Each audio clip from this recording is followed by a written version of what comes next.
Hello and welcome to 100% Motorcycles. My name's Rob Menzies. I've been riding motorbikes and passed my test when I was 18. That's a long time ago when the dinosaurs were roaming.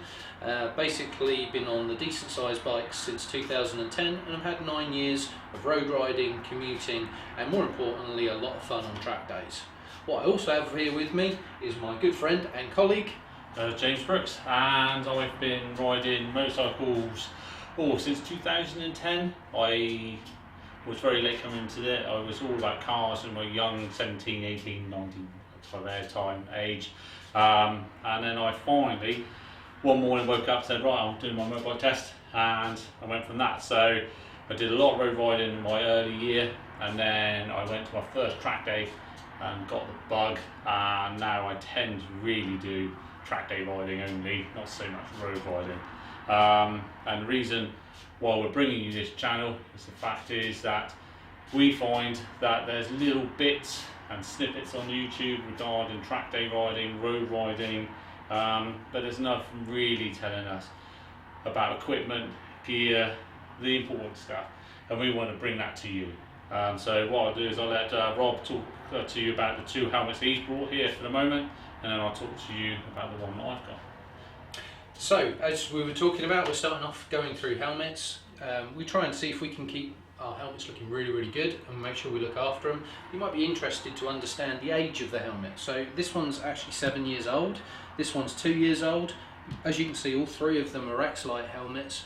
Both of these two are actually sports touring helmets, some with more advantages than the other. But a key bit that I wanted to bring up is please make sure when you're looking at your helmets that you do actually look for everything to do with your helmet, including the age of it. So I wouldn't actually wear this one for track day riding anymore with it being 7 years old. This one over here, 2 years old, very much up for the job. But as we can see, we've got the great one in the middle, so I'll pass over to James for that one. So the one in the middle is a carbon X-Lite helmet, very lightweight. I bought this primarily for track day riding. It's got great reviews, it's got great safety aspects, great ventilation. To be honest, of all the helmets I've owned since 2010, I've owned more helmets than I've owned motorcycles. This one by far is the lightest, without a doubt. Goes in the name, the X-Lite Specials. Yes.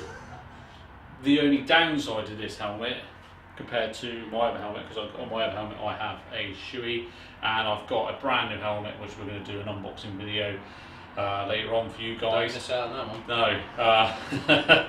No, I've spent some pennies. If you're listening, wifey, I've not spent any pennies. It was a £5. Yeah. You're fine, honest. It was free. So the only downside with this compared to my Shoei, I can't remember if it's an S1100 or an X1100. I can't remember now. I'm not looking at it. The noise. Yeah, I found that with these two actually. The wind noise in particular you get with these. They're really light, really comfortable. Really enjoy riding them. Great features on them, but the wind noise you get at speed, yeah, you really do notice it. It is substantially louder than my Shoei. That is the only downside of that helmet.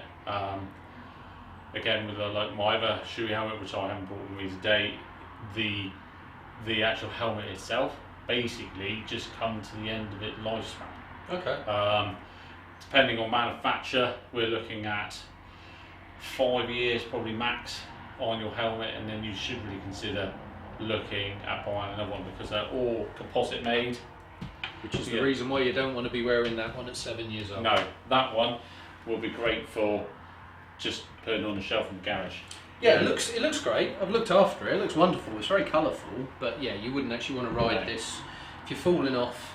I mean, basically the bit that you're thinking about, the helmet themselves looks perfectly okay, looks fine, but actually it's the foam inside the helmet that's really not going to be able to protect your head in the way that it should be after 5 years worth of use. And they come with lifespans anyway, and every manufacturer is going to be slightly different on their timings. The fact is that your foam and the composites inside, they're not washable, so therefore you've got sweat, and to be honest, when I'm breathing like a horse trying to get my bike around the track, I am sweating. There's no denying that, and to be honest, after 5 years you probably want to burn it it's not.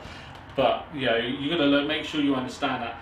And for buying and using second-hand helmets, well, you're putting your life in your own hands at that point, because you don't know the history. I know the history of this helmet because this was bought brand new, and I'm sure, Robbie, you know the history of those helmets. Literally brand new, unboxed it myself, and as we said, we've got another unboxing for you in a while. Yeah. Just another key safety features you got with helmets now. As you can see, Rob's got clear tinted visors, not clear tinted visors, clear visors, and I have a tinted visor on mine. You must be aware that the visor that I've got on my helmet is not road legal. But if you want to go get clever, what you can do nowadays, and most helmets have got this, is basically get the drop down special, which is a bit like your aviator style, where you actually get the tint on the inside, which is completely road legal. But I think it's really worthwhile mentioning how important having that dark visor is when you're going on track.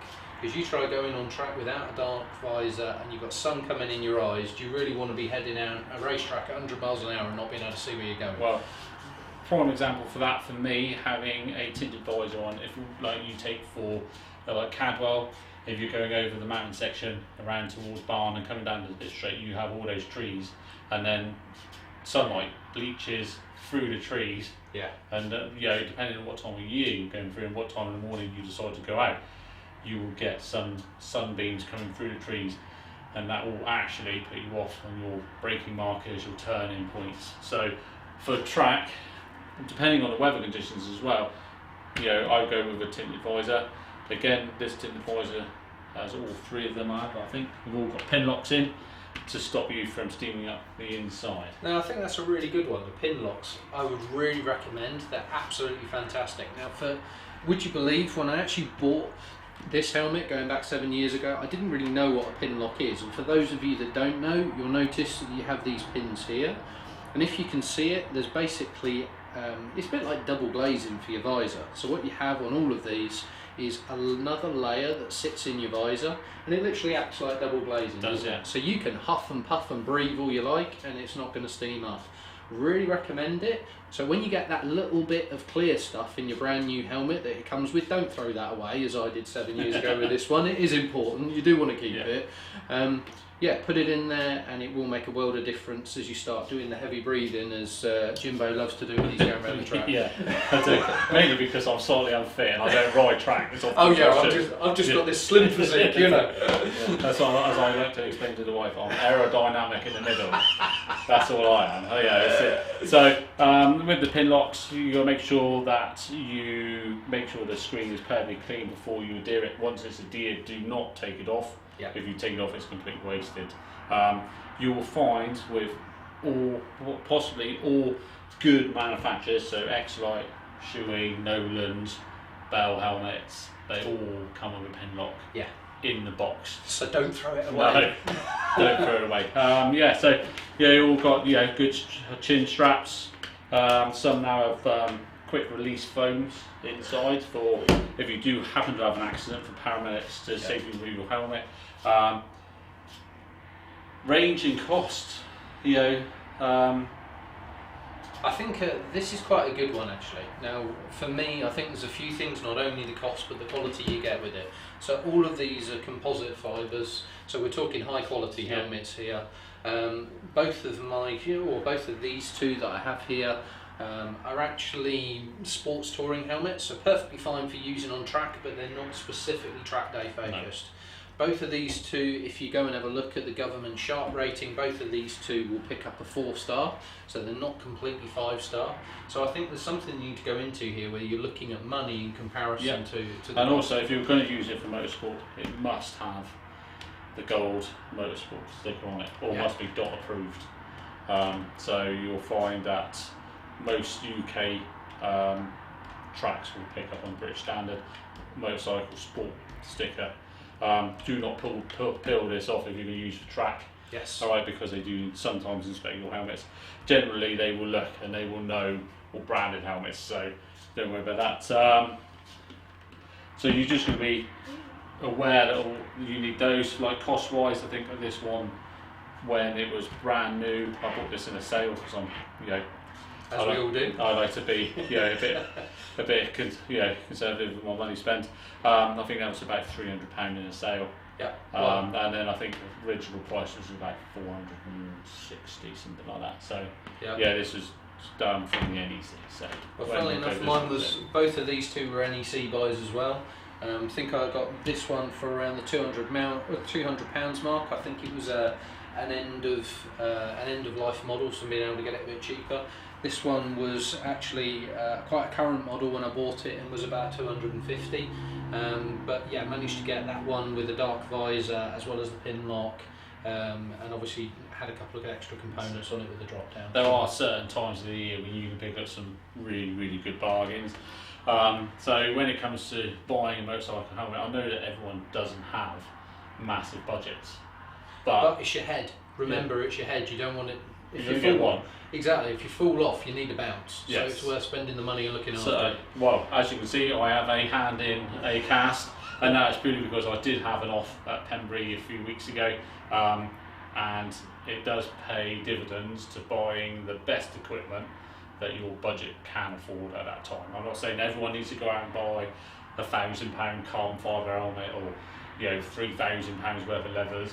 So whatever your budget can buy, depending on when you need it or require it, you can buy helmets for very, very good prices, because you wouldn't believe this was a 2017, early 2018 helmet, and from the NEC I paid, I got 150 quid off. I think it's worthwhile noting to people as well, what you're looking for here is the quality that goes on your head. It just so happens that myself and James, we basically like the same brand. So we've got X lights that are here. Doesn't mean to say that somebody else is going to buy a different brand. We find them good, so that's what we bought. Many brands. But what we have found here, and I think I certainly did it, and James has done it as well, is you don't necessarily always need the latest helmet that has just come out, that has just come in the shops.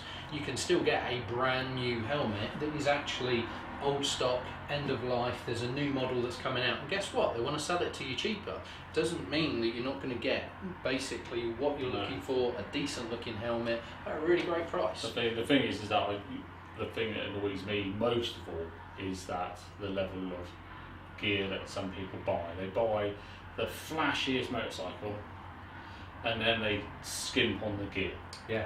And I think that's the wrong way around. I'd rather them have the best gear and skimp on buying the bike. Yeah. Because at the end of the day, you can still fall off both bikes, but then the gear is going to help you most. For this helmet, unfortunately now, for me personally, is rubbish, because I had to fall on this when I was at Pembury. It doesn't look too damaged, but it's got road rash up the visor onto the lid itself. It was a relatively speedy high side, so after today's video, this and the unboxing of my new helmet, this one will sadly just go into the bin. Which is the right thing to do, because at the end of the day the outside might look pretty reasonable, but it's the inside that has already protected your head once that is doing its job. But it's done its job. It's done its job. So yeah. Exactly. Yeah, and all my motorcycle gear did exactly what it should have done. Yeah. And from a high side, from a very fast second gear high side, I come away with a small broken bone in my hand and a twisted ankle. I think we'll keep that. So we'll keep that. And his head's still in one piece. So That's clearly we're choosing the right helmet. Yes, and like I say, with your helmets, you can pick up a motorcycle helmet for 40 quid. I wouldn't recommend you wear it though. Well, people do. And well, saying that, there are some brands that, and I'm not going to really go into all the brands here, that actually if you go and look on the Sharp rating, where they're basically doing tests against them, there are 5-star rated helmets for 70 quid. Yeah. Now, I've got to say, I wouldn't personally go for them. I've tried them on, they don't fit my head, they don't feel like they're going to last a long time. No. But the truth be told is they've been tested and they've got a good rating on them. So again, it comes down to quality, I guess, rather than doing your research. And as you said there, a very good point is actually fitment. Yeah. How many people go and actually have a helmet fitting before they buy a helmet? Yeah. I think that's, all of these helmets that we're going to go to, there are numerous shops that you can go, I'm going to go and try one on today. You don't necessarily need to buy it from that shop, though they probably would like you to. But it gives you a sense of how things fit. So for one brand that doesn't fit me personally, is Ally. Funnily enough, I'm exactly the same. Yeah. Great helmets, Yeah, but they brilliant don't helmets. fit Yeah. my head at all. No, it doesn't suit my shape of head at all. Yeah. And you know, then I went from trying Ally to Shoei, and it was a world of difference. It just seemed to fit like a glove, or a very well made hat. Really, I should say that more than a glove. But yeah, it was very good. It was, it was worlds of difference for me on fitment. Yeah. And I think you taking your time to buy your equipment, having it fitted properly, and then trying to find that product at a very good price, I think you can save some serious money. Yeah, I'd agree with that. I was very much the same. So I started off looking at Ally helmets, didn't fit my head. Actually got to the point where I was trying it on, it was pushing on my head in a certain way, and I actually started to feel numbness in my neck because of the way it was pushing. I swapped over and I actually had an HJC helmet for a while, which fit in my head really well, but again, when that Sharp rating came out, I was seeing that it was a 3-star and I didn't want to wear it on track. Swapped over to X-Lights, love them, and been fitting perfectly and using them ever since. So it's worthwhile doing. So for you guys out there, I think it's just down to your own personal preference, your budget, definitely, and actually having time taken out to go and try them on. I think that's the most thing. You only get one head for the cost of helmets. Some of them, I was looking at helmets the other day, and I went to a nice, well-known shop, and there was helmets in there for nearly £1,000. Wow. And I was like, okay, they've got MotoGP Star's name and number on them. Would I spend £1,000 for that? And I was like, no, because for me, I could buy the exact same helmet in plain white for less than £400. You're paying for a brand, aren't you? And then I could have gone and had it painted by a helmet specialist and saved myself £200. But so if that's, there's ways. It's paying for the brand. It's paying for. It is, yeah. It's paying for, for you to go down to your local bike night and look flashy. Yeah. Will that save your head any better than another brand or the same helmet without that number on? Probably not. Like I say, going back to the cheaper helmets again, I've had cheaper helmets. They've done their job. They serve their purpose. But once you start going into track riding and progressing, my first track day, I was rubbish.